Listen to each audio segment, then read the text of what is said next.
Bharatiya Janata party जिंदाबाद, Bharatiya Janata party जिंदाबाद।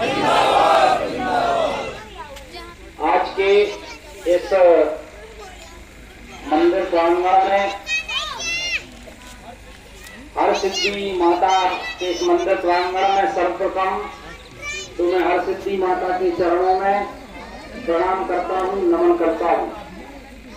आज के इस गरिमामय कार्यक्रम में हम सबके बीच उपस्थित क्षेत्र के लाडले नेता, आप सबके चहेते आदरणीय गोविंद राजपूत जी और इस कार्यक्रम में उपस्थित भारतीय जनता पार्टी के सभी ज्येष्ठ और श्रेष्ठ पदाधिकारी का, कार्यकर्ता का, बड़ी संख्या में उपस्थित बुजुर्गों को मैं सादर प्रणाम करता हूं, युवा साथियों को सादर नमस्कार करता हूं।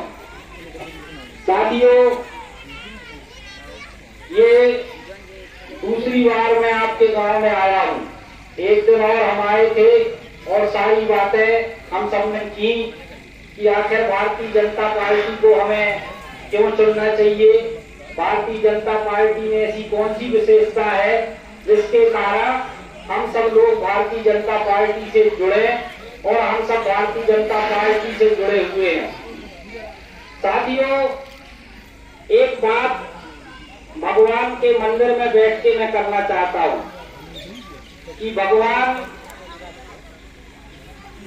राम को लेकर चलने वाली कोई पार्टी है, हिंदू धर्म को लेकर चलने वाली कोई पार्टी है तो वो भारतीय जनता पार्टी है। भारतीय जनता पार्टी निरंतर हिंदुओं के हित की बात करती है और हम लोग तो माननीय मंत्री जी पहले जाया करते थे और नारा लगाया करते थे कि जो हिंदू हित की बात करेगा वही देश पे राज कौन करेगा, जो हिंदू हित की बात करेगा। और भारतीय जनता पार्टी निरंतर हिंदुत्व के लिए, हिंदू धर्म के लिए काम करने वाली पार्टी है। इसलिए भारतीय जनता पार्टी के कार्यकर्ता होने के कारण, विधायक होने के कारण मुझे बहुत गौरव होता है। साथियों, हिंदुत्व की बात करना, हिंदू धर्म की बात करना अपने आप में एक बहुत बड़ी चीज है। एक विश्व का सर्वश्रेष्ठ कोई चिंतन है, कोई मंथन है तो वो हिंदुत्व है, हिंदू धर्म है। लेकिन कभी कभी कुछ बुद्धिजीवी आ जाते हैं जो हिंदुत्व को बदनाम करने का प्रयास करते हैं। वो कहते हैं कि हिंदुत्व यानी संकीर्णता, हिंदुत्व यानी सांप्रदायिकता, और तो और वो ये कहते हैं कि हिंदुत्व यानी आतंकवाद। साथियों, मैं आपसे कहना चाहता हूं कि उस हिंदू धर्म का संबंध संकीर्णता से, उस हिंदू धर्म का संबंध सांप्रदायिकता से, उस हिंदू धर्म का संबंध आतंकवाद से कैसे जोड़ा जा सकता है, जिसके प्रतिनिधि स्वामी विवेकानंद शिकागो में जाकर कहते हैं कि जो अपनी अपनी बात करते हैं वो तो कुएं के मेंढक हैं। ये हिंदुत्व है जो कहता है चाहे किसी भी रास्ते से जाओ पहुंचोगे उसी परम पिता परमेश्वर तक। सृष्टि के कण कण में, सृष्टि के जर्रे जर्रे में परम पिता परमेश्वर समाया हुआ है। यहाँ हम कहते हैं कि कंकर कंकर शंकर है और बिंदु बिंदु जल है। ये हिंदुत्व है। ये हिंदुत्व जो कहता है कि अयम निज परोवेती गणना लघु चेतसाम उदार चरिता नाम तू वसुधैव कुटुंबकम। ये मेरा है, ये तुम्हारा है, ये छोटे लोग बात करते हैं। ये हिंदुत्व जो कहता है कि सारा विश्व ही हमारा परिवार है। ये हिंदुत्व जो कहता है एकम सद विप्राय बहुधा वदंती, सत्य एक है, विद्वान लोग उसकी अलग अलग प्रकार से व्याख्या करते हैं। ये हिंदुत्व जो कहता है कि सर्वे भवन्तु सुखिनः सर्वे सन्तु निरामयाः सर्वे भद्राणि पश्यन्तु मा कश्चित् दुःखभाग् भवेत्। सब सुखी हो, सब निरोगी हो, सबका मंगल हो, सबका कल्याण हो, ये बात हमारे हिंदू धर्म में बताई जाती है, सिखाई जाती है। तो साथियों, मुझे गर्व होता है, मुझे गौरव है कि उस हिंदुत्व की बात करने वाली भारतीय जनता पार्टी से का मैं कार्यकर्ता हूँ, उस भारतीय जनता पार्टी का मैं विधायक हूँ। और साथियों, हिंदुत्व यानी राष्ट्रत्व है, हिंदुत्व यानी राष्ट्रवाद है। भगवान राम से बड़ा राष्ट्रभक्त मुझे नहीं लगता आज तक कोई हुआ है।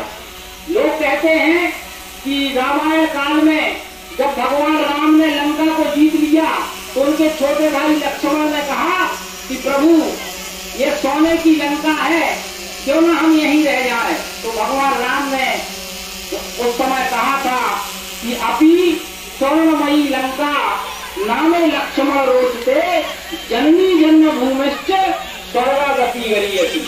हे लक्ष्मण, मुझे सोने की लंका अच्छी नहीं लगती, जननी और जन्मभूमि स्वर्ग से भी बढ़कर। तो हिंदुत्व को लेकर भारतीय जनता पार्टी निरंतर काम करती है। भगवान राम को लेकर हम लोगों ने निरंतर काम किए, निरंतर आंदोलन किए और हम लोग कभी कभी मंचों पर जाते थे, अलग जगाते थे, जागरण का मंत्र पूछते थे तो कहते थे कि सौगंध राम की खाते हैं, मंदिर वहीं बनाएंगे। लेकिन साथियों, कांग्रेस के लोग जब मंचों पर जाते थे तो हमारा मजाक उड़ाया करते थे, कहा करते थे कि ये भारतीय जनता पार्टी कभी राम का मंदिर बनवाने वाली नहीं है। ये तो वो कहते थे कि ये लोग कहते हैं कि सौगंध राम की खाते हैं, मंदिर वहीं बनाएंगे, लेकिन तारीख नहीं बताएंगे।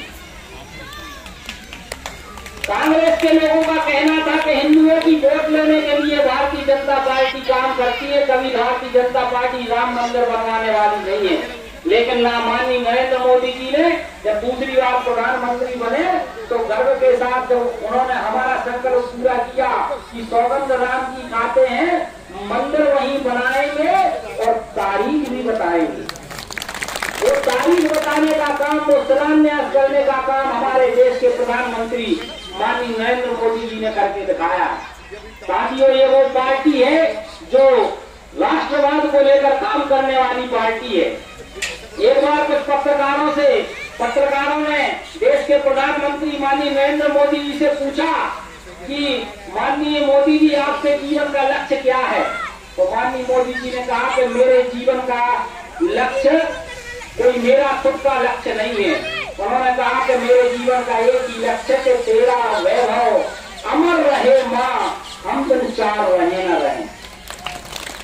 उन्होंने कहा कि मुझे अपनी चिंता नहीं है, ये भारत फिर से विश्व गुरु बनना चाहिए, ये देश क्रमांक एक का देश बनना चाहिए, ये देश इतना ताकतवर देश बनना चाहिए कि दुनिया की कोई ताकत इस हिंदुस्तान की तरफ आंख उठा के न देख सके। ये बात उन्होंने कही और ये बात उन्होंने करके दिखाई। पाकिस्तान पहले जब कांग्रेस की सरकारें हुआ करती थी तो आपको पता है कितने आतंकवादी हमले हुआ करते थे। लेकिन जैसे ही भारतीय जनता पार्टी की सरकार आई तो भारतीय जनता पार्टी की सरकार ने जब घर में घुसकर मारना शुरू किया, पाकिस्तान अगर हमारे एक सैनिक को मारता था तो हम उसके घर में घुस के 10 और 50 आतंकवादियों को मारने का काम माननीय नरेंद्र मोदी जी के नेतृत्व में हुआ।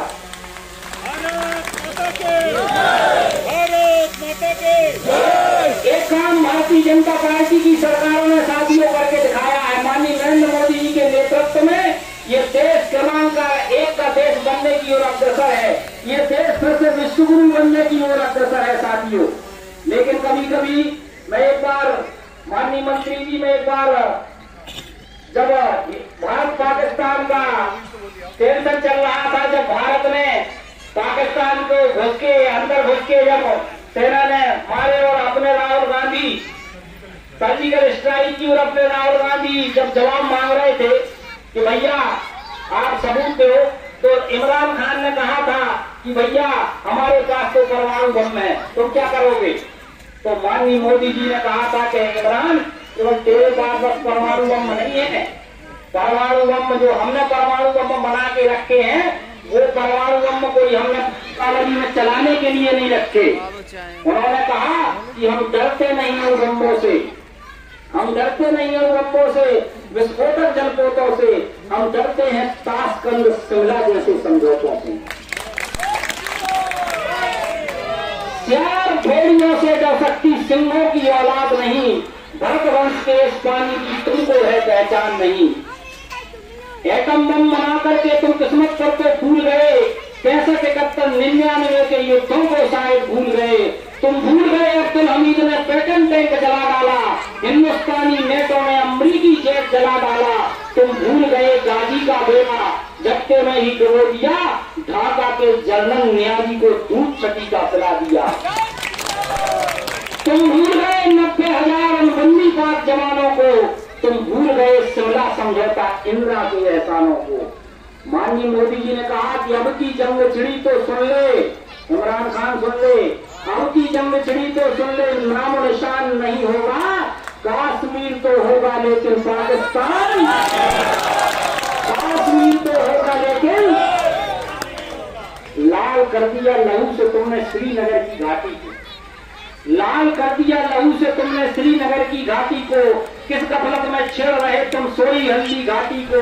खुले शस्त्र हैं, खुले प्रशिक्षण, खुली हुई शैतानी है, सारी दुनिया जान चुकी है हरकत पाकिस्तानी है। बहुत हो चुकी मक्कारी और बहुत हो चुका हस्तक्षेप, समझा दो उनको वरना भड़क उठेगा पूरा देश। देश अगर हो गया खड़ा तो त्राई त्राई मच जाएगी, पाकिस्तान के हर कोने में महाप्रलय आ जाएगी। क्या होगा अंजाम?